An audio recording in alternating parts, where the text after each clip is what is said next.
Hi, my name's Phil. I like talking about politics, and in this video I like to discuss the latest Tory infighting, as a report in the London Economic suggests that some inside the Conservative Party are urging Sunak to sack the, shall we say, obnoxious MPs, because I couldn't possibly use the word that they used at the start of a YouTube video. But this line used by one Tory MP calling for these sackings suggests to me that what we may be talking about here is a little bit of a class war within the Conservative Party. But first, if you'd like to be notified of daily news and politics, please subscribe to the channel. So, although Rishi Sunak seems to have put off a major reshuffle until the new year at least, that is only giving agitators more reason and more time to pressure Sunak into shaping his cabinet in the way that they will think works best. Now, it's not unusual for various factions in a large political party, functioning or otherwise, to want to strengthen the presence of their faction at the top table and diminish that of opposing factions. What is unusual here is that Sunak's cabinet is clearly not working. One of the people that some Tory MPs reportedly want moved on is Lee Anderson. Now, it was fairly obvious that Sunak made him one of the deputy chairs of the party in order to have a prominent ally who could appeal to, shall we say, highly opinionated Conservative working class voters.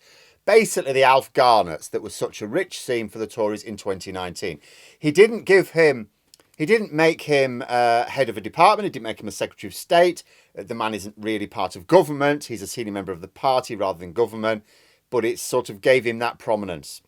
No chance of Sunak appealing to these people, of course. There's also a suggestion that Lee Anderson could be a sort of attack dog for Sunak, able to do and say the sort of things that wouldn't be appropriate for the Prime Minister, but that he would like someone to say.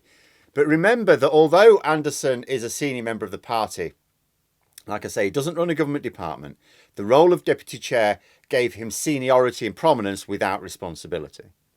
Some even saw him as the Tories' answer to Angela Rayner. Only, to quote Blackadder, there was a small flaw in the plan. Lee Anderson is a magnificent idiot who is as likely to damage his own party and leader as he is to help them. You know, going on to Nigel Farage's show recently to tell viewers that his party's government had failed on asylum. That is not a smart move.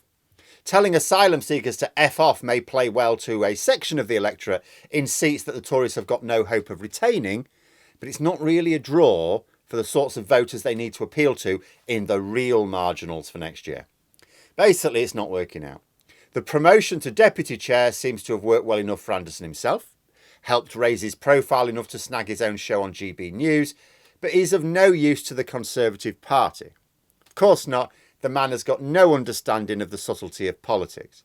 He doesn't even know how to campaign. Like, he was a Labour councillor at a time when people would vote Labour if you put a red rosette on a donkey.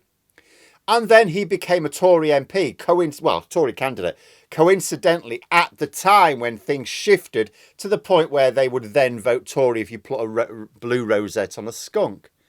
His political fortunes have just been that. They're the result of pure dumb luck.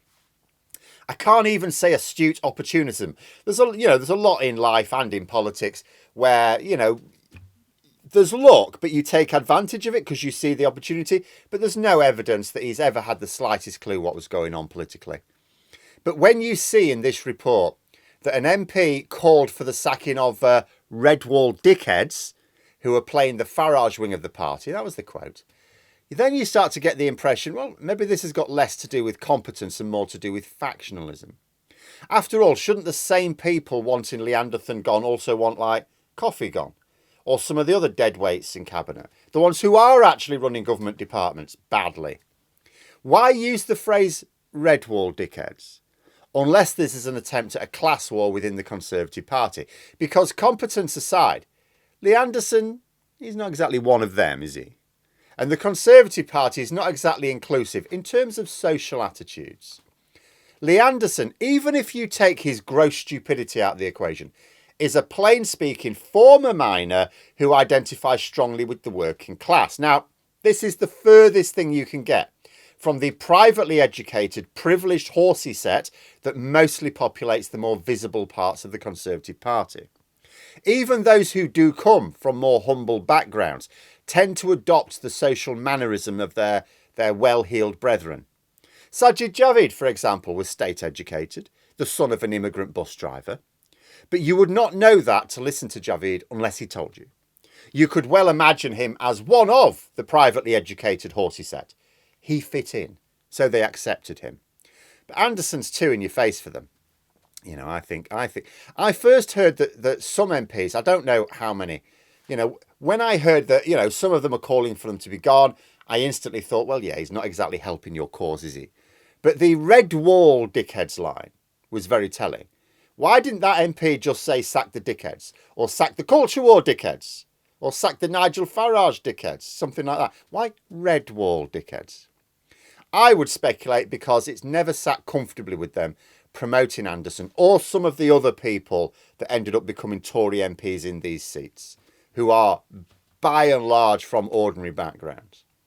And they would not have liked someone with his manner being in such a prominent role, even if he weren't a political imbecile. They just don't like the oiks being amongst them. And Anderson is the oikiest of the oiks as far as they're concerned. I bet it keeps them awake at night thinking about all the rude things he must have said about Thatcher in the 80s, despite what he may say now. The question is whether motivated by a desire for competence or just to stop the oiks having a seat at the table, will Sunak pay attention? See, they may be motivated by class war, but Sunak could see it as well. Anderson is useless. But what if he then sacks Anderson? Like, is there a fear that Sunak has created the monster already? You know, let the genie out of the bottle, given him greater prominence, and that Anderson, acting out of bitter resentment, will then openly attack Sunak. Never mind as likely to help us hinder Sunak, pure hindrance. Sunak needed Anderson to help the party appeal to a certain type of voter. He perhaps thought that he could harness Anderson's dubious appeal without realising that part of the package would be pissing off other important voters. But sacking him now might unleash yet another opponent to the backbenchers. Anderson already causes enough damage when in theory he is on some sort of leash. He likes being the deputy party chair. You know, he can in theory have the whips go to him and say, Lee, mate, this isn't working, tone it down a bit, and he will. But if he's banished to the backbenchers, nothing controlling him. He's on for losing his seat anyway. He doesn't care whatever happens to him. He could even lose the party whip. Don't care to him. His prominence doesn't diminish any more than it did for Nadine Dorries, Jacob Rees-Mogg, or any of the others who went from a senior role to an ordinary MP. I've got a bit of an inkling that Sunak may feel he's stuck with him. I think he might feel he's stuck with a few of them.